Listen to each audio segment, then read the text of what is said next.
नमस्कार, प्रणाम सबको। ओम।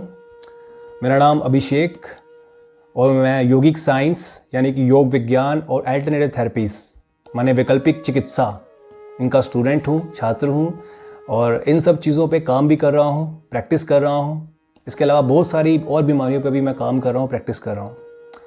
आज का जो मेरा इस वीडियो बनाने का जो मेन उद्देश्य, मेन लक्ष्य, जैसे कि आपने थंबनेल से देख ही लिया होगा, how I recovered from covid with in 7 days। Means कैसे मैंने कोरोना महामारी जो ये चल रही है पूरे विश्व में, कोई भी देश मुश्किल है शायद इससे बच पाया हो। लोग बहुत परेशान हैं, हर तरफ हाहाकार मची हुई है। तो कैसे मैंने इस बीमारी में 7 दिन से कैसे रिकवरी किया, मेरा खुद का पर्सनल एक्सपीरियंस क्या रहा, वो मैं आज आपको बताने के लिए इस वीडियो मुझे बनानी पड़ी। एक्चुअली मुझे बहुत सारे लोगों का कॉल्स आ रही, मैसेज आए, मेरे फ्रेंड्स का, अलग अलग जगहों में रिश्तेदारों का, कुछ मेरे पहचान के, कुछ मेरे गुरुजनों का मुझे कॉल आया कि तुम्हें बताना चाहिए आगे बढ़ के, अगर तुम्हें कुछ चीज़ों का ज्ञान है या तुम्हें कुछ चीज़ें प्रैक्टिस में तुम लाए जिससे कि वो कोविड में सफल रहीं, तो तुम्हें आगे लोगों को बताना चाहिए कि तुम्हारी दिनचर्या कैसी रही। तो फिर क्योंकि मेरा वैसे वीडियो बनाने का कोई उद्देश्य नहीं था, लेकिन जब मैंने देखा कि समय की ज़रूरत है, अभी वो समय है कि जब लोगों को बताना चाहिए। क्योंकि अगर मुझे भी मनुष्य चेला मिला है, मनुष्य जो जीवन मिला है, और ये जो मनुष्य मैंने शरीर धारण किया है, और ये इसका अगर मैं कुछ सेवा लोगों को कर पाऊँ या मेरे माध्यम से किसी को कोई जागृति या कोई एक नई किरण, एक नई उम्मीद मिल जाए, कोई एक नया रास्ता दिख जाए, तो मैं समझूंगा कि मैंने भी कुछ इसमें, इस यज्ञ में आहुति डाली। तो इसलिए फिर मैंने सोचा कि पूरे अपने कंसेप्ट के साथ, क्योंकि कल को कोई चैलेंज ना कर पाए, तो क्या चीज़ें मैंने की, मेरा पर्सनल क्या एक्सपीरियंस रहा जिससे मुझे लाभ मिला, और आप लोग आगे क्या करो तो वो आपके ऊपर डिपेंड है। लेकिन मेरा जो पर्सनल एक्सपीरियंस वो मैं आपको आज बताऊंगा। सबसे पहले कोरोना का जो मुझे कोविड हुआ था मेरी फैमिली में, तो मेरी पूरी फैमिली में ही कोरोना फैल गया था। और ये मेरी रिपोर्ट है कोविड पॉजिटिव की, ये आप स्क्रीन पे शायद नहीं देख पा रहे होंगे। ये मेरी टेस्ट था मैंने जो करवाया था कोविड का, और इसमें मेरी पॉजिटिव रिपोर्ट आई थी। यहाँ पे लिखा हुआ है positive Abhishek son of Shri Pawan Kumar. तो ये मेरी कोविड टेस्ट रिपोर्ट आई थी। सबसे पहले मेरे घर में मेरे ब्रदर को हुआ, फिर मेरी माताजी मेरी मदर को हुआ, और फिर मुझे भी कोरोना फैल गया। अब बात है कि कोरोना एक नाम में ऐसा दिमाग में कीड़ा बिठा दिया है लोगों को कि कोरोना कोरोना, हर जगह न्यूज़ चैनल्स, हर जगह उसकी डेथ हो रही है, कोरोना की वजह से ये हो रहा है, ऑक्सीजन की सप्लाई नहीं मिल रही। इतना हम लोग ज़्यादा परेशान हो गए हैं कि एक राक्षस की तरह, एक एक जानवर की तरह, या एक खूंखार शेर की तरह, या कोई कह लो कि बहुत भयानक चीज़ की तरह एक बीमारी हमारे मिठा दी कि कोरोना आ गया भाई, अब तो इंसान का बचना मुश्किल है। यकीन मानिए ऐसा कुछ भी नहीं है। Nothing is impossible. इस दुनिया में प्रॉब्लम ये क्या है कि हमारा सबसे बड़ा कारण वो है अज्ञानता। सब प्रॉब्लम्स का जो मेन कारण है, महर्षि पतंजलि भी बोलते हैं, वो है अविद्या माने अज्ञानता। हमें सभी क्लेशों का कारण ही यही है, हमें ज्ञान नहीं है हमें करना क्या है। गलती हमारी भी नहीं है, हमारे सिस्टम में भी फॉरेन लैंग्वेजेस को इंक्लूड कर दिया गया। लैंग्वेजेस को इंक्लूड करना बुरा नहीं है, हालांकि मैं उसके विरोध में नहीं हूँ, लेकिन हमारे जो एजुकेशन सिस्टम है उसमें ऐसी चीज़ें आ गई, ऐसे फॉरेन लैंग्वेजेस में ऐसी चीज़ें पढ़ाई जाने लगी, एनाटॉमी, साइंस, मैथमेटिक्स, ये सब चीज़ें पढ़ाई, तो हम अपने जो वेदों के ज्ञान से वो पीछे हट गए। हमारा जो मूल ज्ञान था उसको हमें जानकारी ही नहीं मिल पाई। अज्ञानता की वजह से हम घबराहट से कभी इधर भाग रहे हैं, कभी उधर भाग रहे हैं। तो मेन कारण ही अज्ञानता है। हमें पता नहीं हमें करना है क्या, क्या नहीं करना है, हमें क्या खाना है, क्या नहीं खाना, यही कारण है। जब एक व्यक्ति बीमार होता है तो ऐसा बोला गया है कि वो 4 जो उसके जो मेन स्टैंडर्ड्स हैं जिससे वो उसके बीमारी में पता चलता है कि वो 4 चीज़ें डिस्टर्ब होती हैं। कोई इंसान अगर हेल्थी है तो उसमें वो 4 चीज़ें वो बिल्कुल ही फिट होगा। जैसे कि फिजिकली वो फिट होगा अगर वो फिट है, मेंटली, सोशली और स्पिरिचुअली। ये 4 स्टैंडर्ड्स हैं जिस पे हम इंसान को काउंट करते हैं। और जब इंसान बीमार होता है तो ये 4 स्टैंडर्ड्स ही हिल जाते हैं। वो फिजिकली तो हिट होता ही होता है, फिजिकली तो बीमार होता ही है जब बीमारी आती है। वो मेंटली भी हिट हो जाता है, मेंटली भी दिमाग में बैठ जाता है कि यार मैं बीमार हूँ और मैं ठीक नहीं हो पाऊँगा, तो वो भी परेशानी माइंड में भी बैठ जाती है। और सोशली तो इस बीमारी में क्या ही कहना, सोशली तो हम सोशल डिस्टेंस का जितना पालन करें उतना ज़्यादा अच्छा है। वो तो गवर्नमेंट ने भी बताया है बहुत अच्छा। और चौथी चीज़ जो है वो है स्पिरिचुअली, आध्यात्मिक तौर पे तो हम बहुत ही पीछे हो जाते हैं। तो इन 4 चीज़ों को अगर हम रिकवर कर लें तो हम आसानी से एक इंसान को स्वस्थ बना सकते हैं। तो सबसे पहले मैंने क्या किया, जब मेरा कोविड पॉजिटिव आया तो मेरी दिनचर्या कैसे शुरुआत हुई, मैं आपको शुरुआत से बताने जा रहा हूँ। सबसे पहले जैसे मॉर्निंग में मैं उठता था तो मैंने क्या चीज़ें की, मैंने एलोपैथिक मेडिसिन कोई नहीं खाई। मैंने एक सिद्धांत पे काम किया, जब आपको किसी बीमारी का सोल्यूशन ना मिल रहा हो तो ग्रंथों में कहा गया है, शास्त्रों में कहा गया है, शोधनम परम औषधि, माने कहीं कि शुद्धिकरण जो है वो सबसे बड़ी औषधि है। और कहीं कहीं ये भी लिखा गया है लंगनम परम औषधि, लंगनम माने उपवास करना, वो भी एक तरीके से शोधनम ही शुद्धि ही करता है। तो मैंने शुद्धिकरण पे काम किया, क्योंकि मैं ऐसा जानता हूं कि प्रकृति जो है वो सबसे बड़ी सुप्रीम कोर्ट है। जो आयुर्वेद है ये हाई कोर्ट है, और दूसरा जो एलोपैथी वो तो मैं इसको लोअर कोर्ट मानता हूं। तो मैंने नेचर से संबंध साधा, और नेचर में क्या चीज़ें हैं, पंच तत्व हैं। तो उन्हीं पंच तत्वों को बैलेंस करने के लिए जो मैंने पढ़ा अपने सिद्धांतों में, उन्हें उसके अकॉर्डिंग काम किया। तो मैंने कहा कि शोधनम परम औषधि।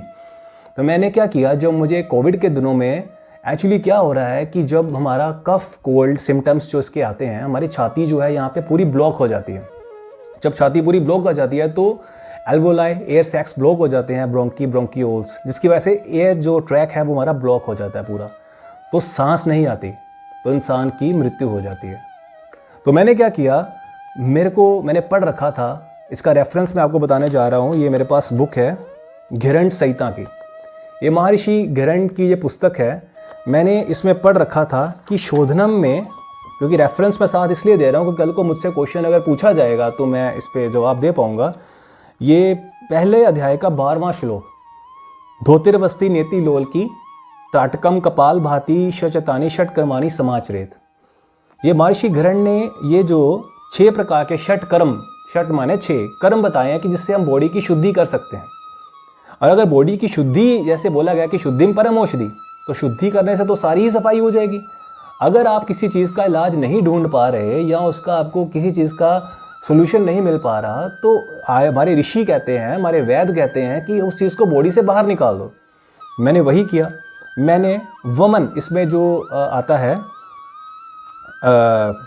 धोतिर्वस्ती नेति लोलकी त्राटकम कपाल भाती शचानी षट कर्माणी समाचरित, तो इसमें एक पार्ट आता है वमन धोती। मैंने वमन धोती का अभ्यास किया।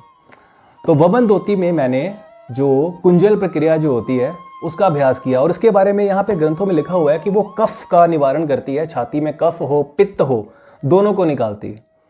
क्योंकि कोरोना के दिनों में सबसे ज़्यादा मौत जो है वो ये जो छाती में लंग्स जो है ब्लॉक होने की वजह से, सांस नया लेने की वजह से हम लोग ऑक्सीजन ढूंढते फिर रहे हैं। ऑक्सीजन कहाँ है, ऑक्सीजन कहाँ है, लोग घबराए फिर रहे हैं, ऑक्सीजन की कमी हो रही है, लेकिन हम उसके रूट पे काम नहीं कर रहे। भी ब्लॉकेज हुई क्यों है, ऑक्सीजन क्यों नहीं ले पा रहे? ऑक्सीजन तो पूरे ब्रह्मांड में है, ऑक्सीजन तो हम लोग नॉर्मल इंसान भी ले रहे हैं, तो सिलेंडर्स की जरूरत क्यों पड़ रही है? ब्लॉकेज यहाँ पे है। तो क्यों ना इसको क्लीन कर दें, इंसान की जान बच जाएगी। बाकी का काम बाद में देखते हैं, पहले एक बार इसको, इंसान की जान तो बचाएं। तो जान बचाने के लिए मैंने सबसे पहले वमन धोती, माने कि मैंने कुंजल प्रक्रिया की, और कुंजल करने से मेरे इस बॉडी का इस पार्ट में जो कफ था, जो ज़्यादा जमा हुआ था, वो बाहर आया। अब ये आप पूछ सकते हैं कि वो वमन कुंजल क्रिया आपने कैसी की?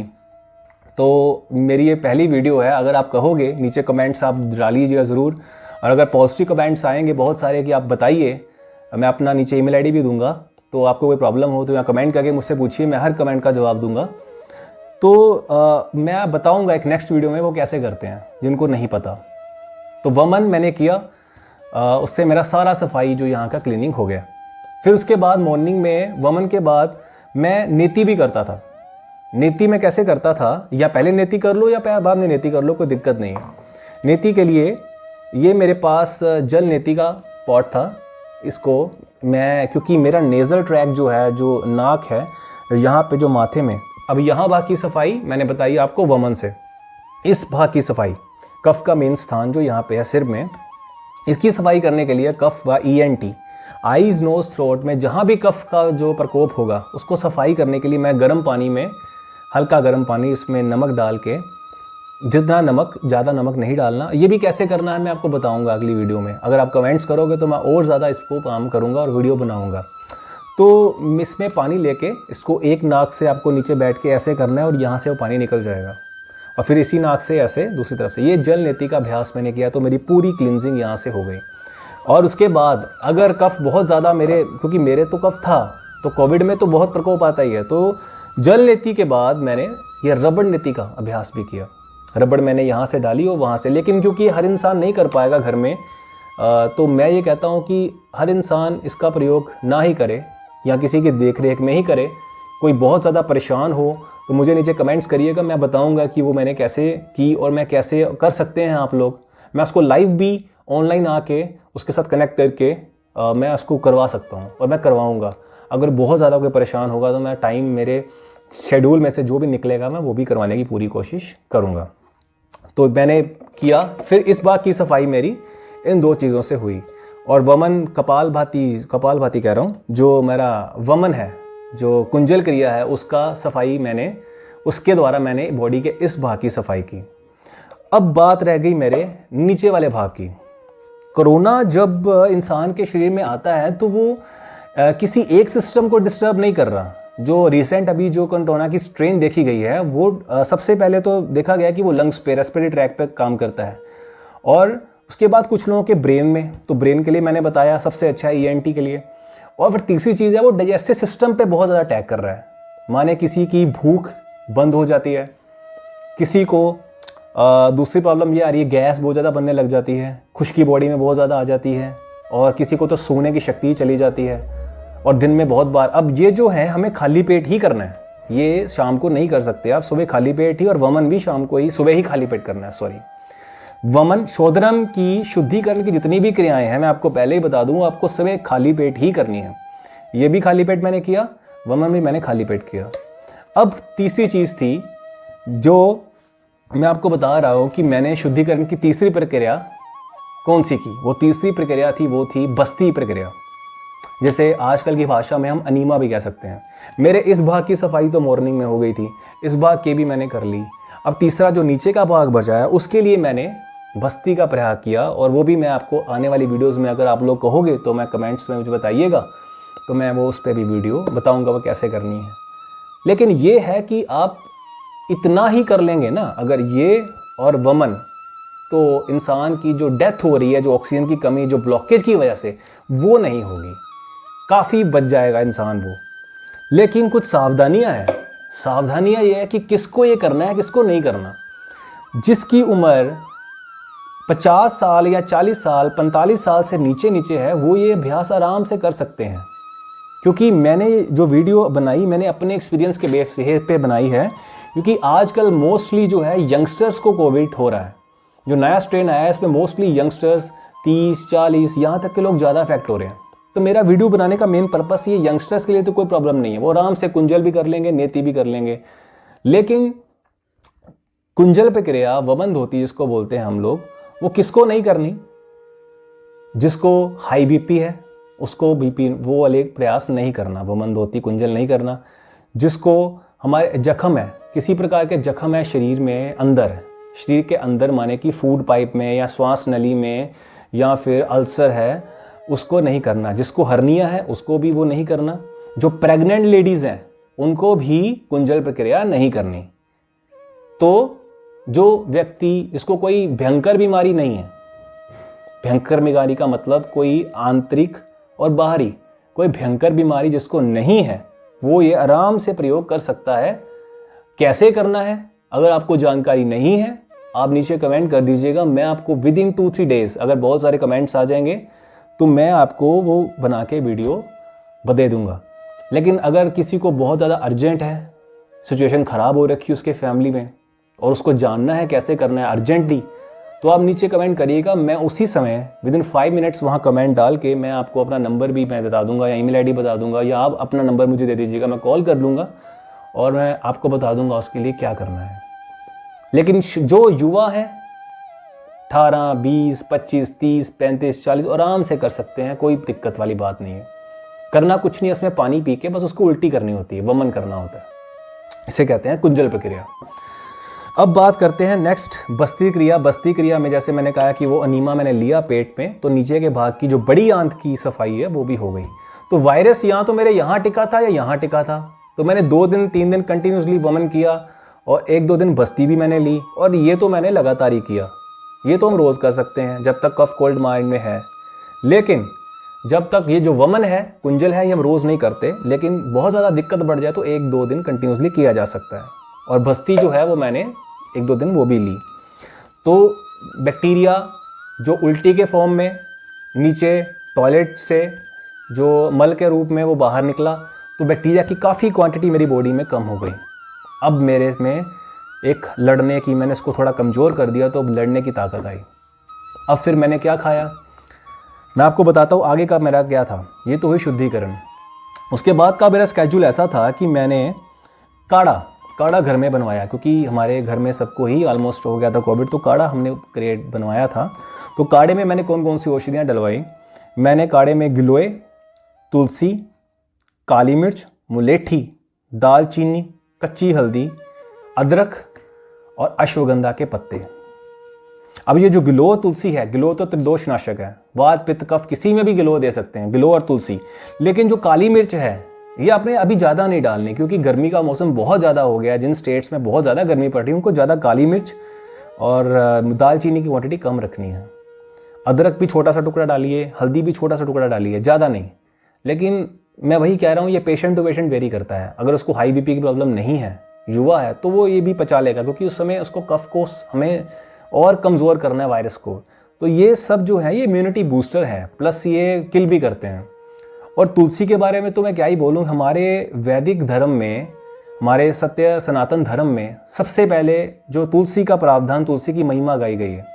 आपने देखा होगा, आप अक्सर मंदिरों में अगर जाते हो तो मंदिरों में जैसे चरनामत मिलता है, पंडित जी चरनामत देते थे, आप थोड़ा सा उसको ग्रहण यहाँ पे फिर पूरी बॉडी पे छिड़क लेते हैं।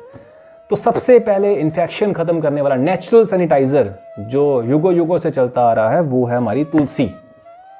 इसलिए तुलसी का तो हमें उसमें सेवन करवाना ही करवाना है। अच्छा, ये काढ़ा आप लीजिए मॉर्निंग में। और मैं आपको थोड़ा अश्वगंधा के पत्तों का बता दूं। ये अश्वगंधा के पत्ते होते हैं, ये इन्फेक्शन भी ख़त्म करते हैं, प्लस जो थकान बुखार की वजह से कोविड में आती है उसमें ये बहुत कारगर है। ये अश्वगंधा के पत्ते, इसमें आप, इसकी पहचान ये है, मैं आपको दिखा देता हूँ। ये है अश्वगंधा के पत्ते, इसकी पहचान बता देता हूँ, आपको बता देगा। अगर अश्वगंधा नहीं मिल रहा तो आप ये गिलोय, तुलसी, काली मिर्च, मुलेठी, दालचीनी और कच्ची हल्दी, अदरक इतना ही सेवन करिए। ये वैसे अश्वगंधा की पहचान ये है कि इसको आप थोड़ा सा रगड़ेंगे, हाथ लगाएंगे और इसको सूंघेंगे तो आपके हाथ से एक गंध आनी शुरू हो जाएगी, अश्व के समान। इसलिए ऐसे अश्वगंधा कहते हैं। ये गंध थोड़ी अजीब सी होती है। ये पत्ते को आप पकड़िए, थोड़ा सा इसको ऐसे मलिए और फिर छोड़िए तो आप सूंघिए, ये अश्वगंधा की पहचान है। और अश्वगंधा बॉडी के पत्ते खाने से ये पतला भी करता है शरीर को, और जड़ का सेवन करने से, जड़ का चूर्ण खाने से ये बल देता है, बल कारक है। उसके बाद बात करता हूँ, जब मैंने ये काढ़ा लिया तो काढ़े मैंने 2 तैयार करवाए। एक काढ़ा जो मैंने ये सुबह मैंने लिया गिलोय वाला, ये शाम को भी आप सुबह शाम 2 टाइम लीजिए, कोई दिक्कत नहीं है। जब कफ कोल्ड समाप्ति हो जाए तो आपने जो गर्म चीज़ें हैं, काली मिर्च, दालचीनी, कच्ची हल्दी, अदरक, ये हटा देनी है।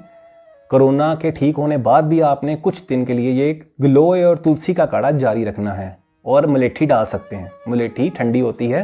मुलेठी एक ऐसी औषधि है जो पित्त भी शांत करती है और जो कफ भी शांत करती है, इसलिए मुलेठी का प्रयोग आप, और किसी प्रकार की इन्फेक्शन के लिए मुलेठी अच्छी है। उसके बाद मैंने काढ़ा पीने के बाद दूसरा काढ़ा मैंने थोड़ा 15-20 मिनट के गैप के बाद पीता था, वो था श्वासारी का क्वाथ। बहुत ही अच्छा काढ़ा, सुबह शाम श्वासारी का। रात को ज़्यादा लेता था, मॉर्निंग में कम लेता था, क्योंकि श्वासारी क्वाथ जो है स्पेशली फॉर कफ मरीजों के लिए है। वो बहुत ही अच्छा काढ़ा, भयंकर से भयंकर कफ हो श्वासारी क्वाथ में लेता था। अब इसके अलावा मैंने 2 औषधियों का सेवन किया, सिर्फ 2 औषधियाँ। एलोपैथिक मेडिसिन मैंने बिल्कुल नहीं खाई। 2 औषधियों का जो मैं सेवन किया। मैं इससे पहले आपको बताना चाहता हूँ, मैं किसी ब्रांड की प्रमोशन यहाँ पे नहीं कर रहा, लेकिन जिसने मुझे सहायता की मैं उसका नाम, उसको वो श्रेय ज़रूर दूंगा। ये औषधियाँ 2 मैंने कोरोनिल किट पतंजलि की मंगवाई थी। खाना खाने से पहले मैंने श्वासारी गोली, श्वासारी क्वाथ के साथ ही ले लेता था, 2 या 3 गोली। बहुत ज़्यादा कफ हो तो 4 गोली, नहीं तो 2 से 3 गोली। खाना खाने से पहले श्वासारी वटी, और खाना खाने के बाद मैं ये कोरोनिल टैबलेट्स 2 गोलियाँ सुबह शाम। खाने में अब क्या खाना है ये भी बहुत ज़रूरी है। हम लोगों को ये नहीं पता। तो मैं क्योंकि शुद्धिकरण की स्टेज में था, जब आप शुद्धिकरण कर रहे होते हो तो आपको हैवी मील नहीं लेनी होती। कुंजल करने के बाद, वमन होती या आप बस्ती करने के बाद आपको हैवी खाना नहीं खाना होता, क्योंकि उस दौरान हमारे शरीर में कोई मेहमान, जब आप कहो ना कोई मेहमान आ जाता है तो उसको अच्छी चीज़ें खिलाओगे, अच्छी चीज़ें खिलाओगे, वो जाएगा ही नहीं। उसको गंदी गंदी चीज़ें खिलाओगे, वो कहेगा चल भागो यहाँ से। तो ऐसे ही आपको क्या करना है कि उसमें आपने उस दौरान मैंने शुद्धिकरण डाइट, मैंने डिटॉक्सिफिकेशन डाइट का ही प्रयोग किया। डिटॉक्सिफिकेशन डाइट में मैंने क्या किया, मैंने फलों का प्रयोग करना, फलाहार किया।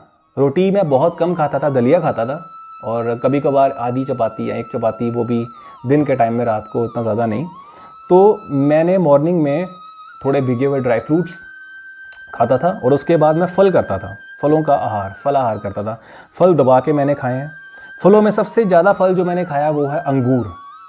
अंगूर विटामिन सी में भरपूर है। और अंगूर का प्रयोग मैंने क्यों किया, क्योंकि मैंने पढ़ रखा था कि प्रकृति में ऐसी चीज़ें हैं जिसकी जो ऊर्जा है, जिसकी जो शक्ल है, वो हमारे अंगों से मिलती है और उनमें हमें वही चीज़ को रिकवर करने में ताकत देती है।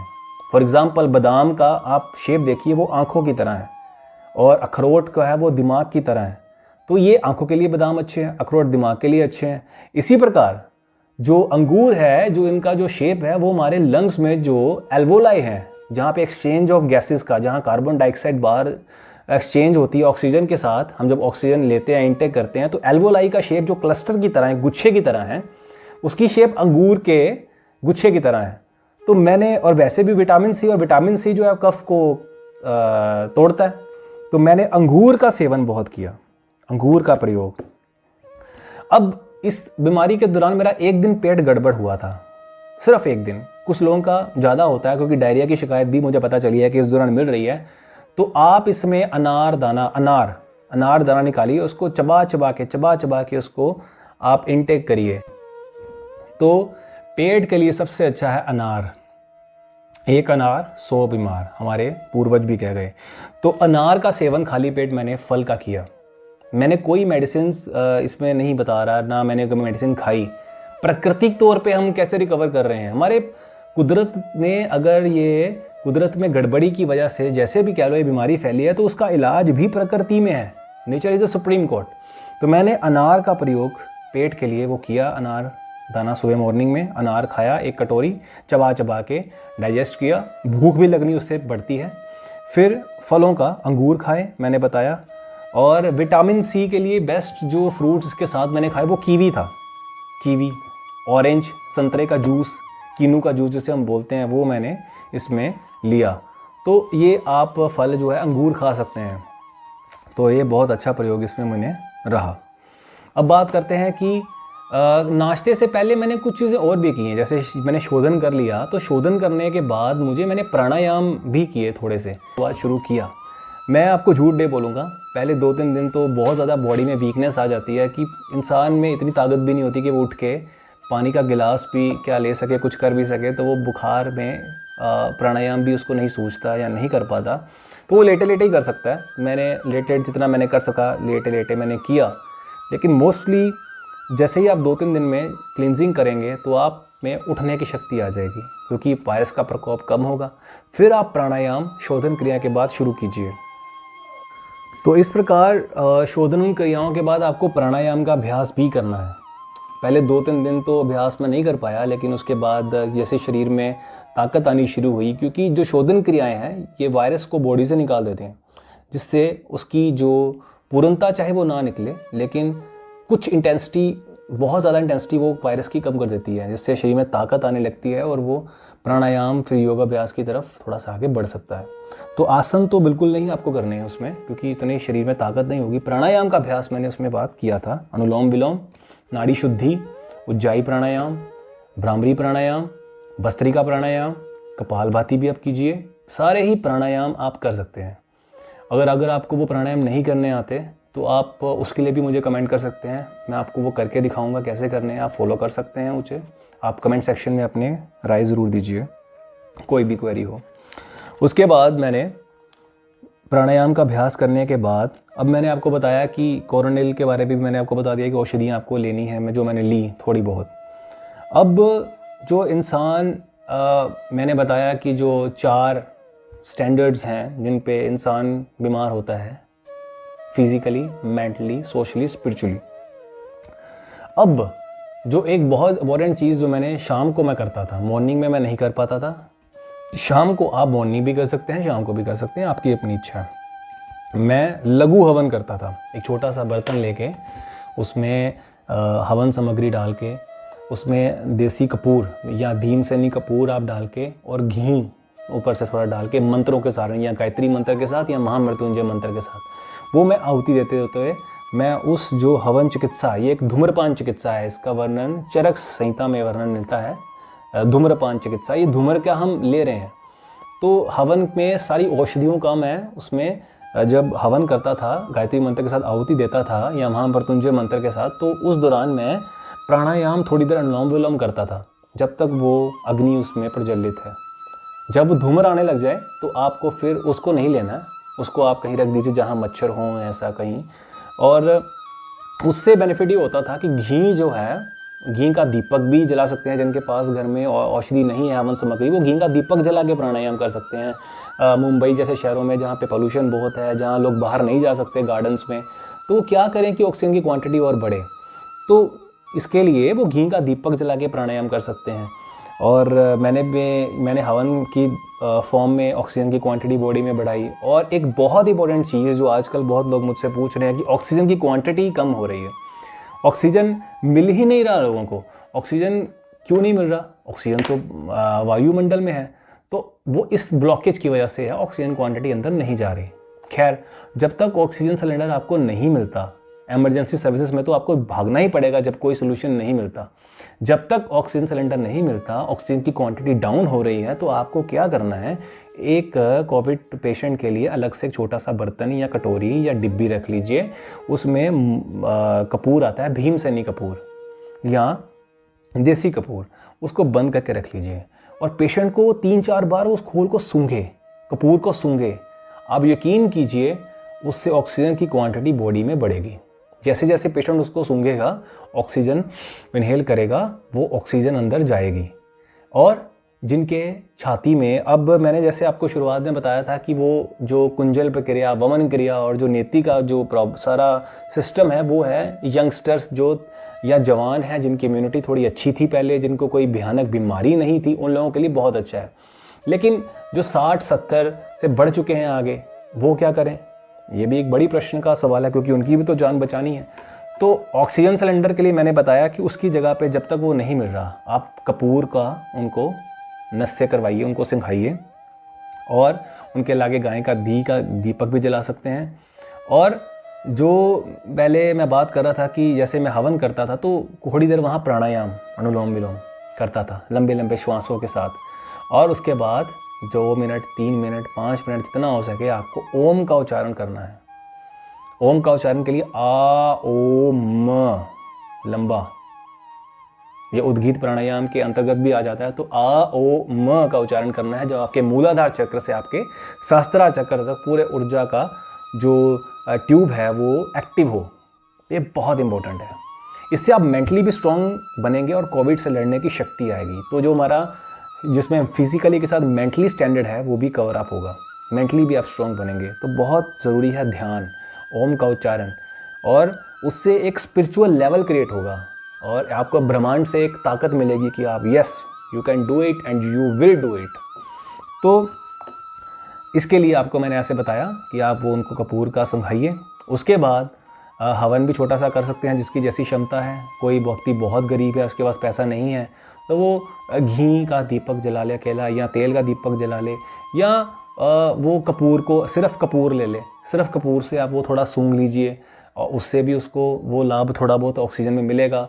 और एक चीज़ और कर सकते हैं, जो व्यक्ति के पूरे लंग्स ब्लॉक हो चुके हैं, जो व्यक्ति 70-80 से ऊपर बुज़ुर्ग है, उसको तो हम कुंजल नहीं कर सकते, तो वो उसको कपूर सूंघाने के साथ साथ एक दिव्य धारा आती है या अमृत धारा आती है, उसके नाक में थोड़ा सा लगा दीजिए, पतंजलि की आती है, उस यहाँ छाती पे लगा लीजिए और उसको ढक दीजिए, पूरा ढक दीजिए।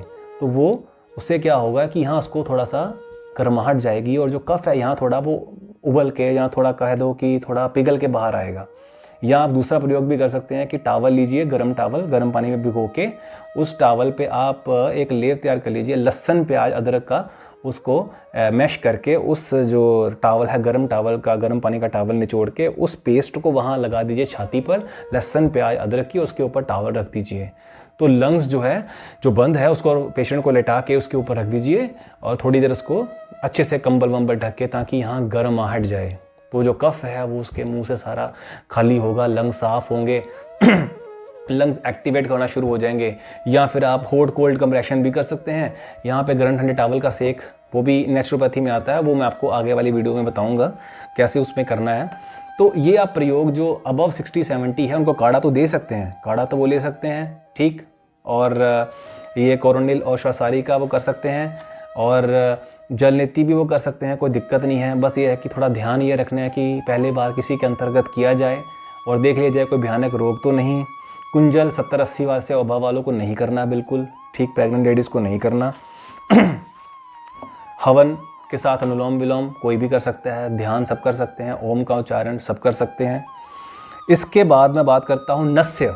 नस्य में जैसे आपने धूम्रपान चिकित्सा तो ली, अब सुबह शाम जैसे आपका लोगों का नाक बंद हो जाता है और ये सांस इस ट्रैक में नहीं आती, तो क्या है कि वैसे तो नेति करने से सफाई हो जाएगी मॉर्निंग में, लेकिन वो कफ दोबारा जब तक वायरस अंदर रहेगा तो वो कफ तो प्रोड्यूस करता रहेगा। उसकी वजह से, कोरोना की वजह से कफ तो बनेगा ही, बहुत ज़्यादा ब्लॉकेज तो आएगी।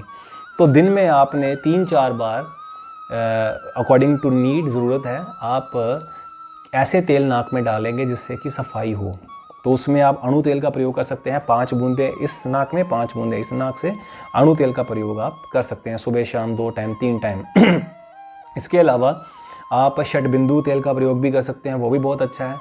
और तीसरा है, वो है जो लोगों के पास पैसे नहीं हैं, जो गरीब हैं बेचारे, जो दिहाड़ी मजदूर लोग हैं, तो उनके लिए भी एक अल्टरनेट ऑप्शन है, वो सरसों का तेल ले सकते हैं। सरसों का तेल, कच्ची घनी का सरसों का तेल, उसमें लहसुन की 2-3 कलियां आप जला लें और उसको जलाने के बाद आप उसको ठंडा करके छान के नाक में आधा 1 चम्मच इधर, आधा चम्मच उधर, वो लगेगा थोड़ा और सारा कफ निकाल के बाहर फेंक देगा। तो जो इंसान की सांस अटक गई है, जो नहीं क्लीन हो रहा, वो क्लीन होके वो सारा साफ़ कर देगा। एक बार तो इंसान तड़फेगा कि क्या मैंने नाक में डाल दिया, लेकिन जब वैसे ही वो क्लीन करके सारा बाहर आ जाएगा नाक, फिर एकदम चैन की सांस। तो मरने से तो अच्छा है ना भाई, ये डाल लो। अणु तेल, षटबिंदु तेल या फिर कच्ची घनी का सरसों का तेल। जो लोग नेति नहीं कर सकते वो भी ये तेल का प्रयोग कर लें, ये सरसों का कच्ची घनी के तेल वाला, बहुत अच्छा प्रयोग, सारा साफ हो जाएगा। और इसके अलावा आप यहाँ पे तेल की मालिश भी कीजिए, थोड़ा यहाँ मालिश करके उसको ढक के रखिए। लंग्स जो बुज़ुर्ग हैं, जिनका ज़्यादा प्रॉब्लम है, जिनको ज़्यादा संभावना है कि इनको सांस अटक रही है, तो यहाँ थोड़ी गरम तेल की, जैसे लहसुन और में जला के सरसों के तेल में वो तेल के मालिश करके यहाँ ढक दीजिए टॉवल से, और यहाँ पे गरम सेक दीजिए, तो बहुत अच्छा गरम बोतल का, तो वो भी काम करेगा। अच्छा, अब मैंने आपको काढ़े का भी बता दिया और जो षटकर्म की क्रियाएं हैं मैंने उसका भी बता दिया। और इसके अलावा आपका कोई क्वेश्चन होगा तो आप मुझे आगे आने वाली वीडियो में आप क्या चीज़ चाहते हो, आपकी क्या राय है, इसके बारे में ज़रूर मुझे बताइए। मैं और सेवा आपके लिए क्या कर सकता हूँ, मैं उसके लिए भी रेडी हूँ। 24 आवर्स मैं तत्पर हूँ, कुछ भी समस्या हो। मेडिकल कंडीशंस में जैसे कि इमरजेंसी कंडीशंस आती हैं, तो इमरजेंसी कंडीशंस में एलोपैथी की तरफ तो भागना ही पड़ता है इंसान को। उस समय हम एकदम आयुर्वेद या ऐसी चीज़ों से कहें कि एकदम हमें इफेक्ट पड़ जाए, हालांकि ये षटकर्म एकदम इफेक्ट डालता है, लेकिन जिस इंसान की कंडीशन बहुत ज़्यादा क्रोनिक हो गई, बहुत ज़्यादा मामला बिगड़ गया, तो फिर हमें उसकी तरफ जाना ही पड़ेगा और सोल्यूशन नहीं है, सिलेंडर लेना ही पड़ेगा ऑक्सीजन का। लेकिन अगर जैसे लग रहा है कि अटक रही है, शुरुआत हो रही है, जल्दी से इस प्रयोग को कर लेंगे, तो मेरा मानना है कि जैसे मैं बचा हूँ, मेरे घर वाले भी स्वस्थ हैं, तो ऐसे आप लोग भी अपनी रिपोर्ट नेगेटिव लेके आ सकते हैं, जल्दी से जल्दी रिकवर कर सकते हैं।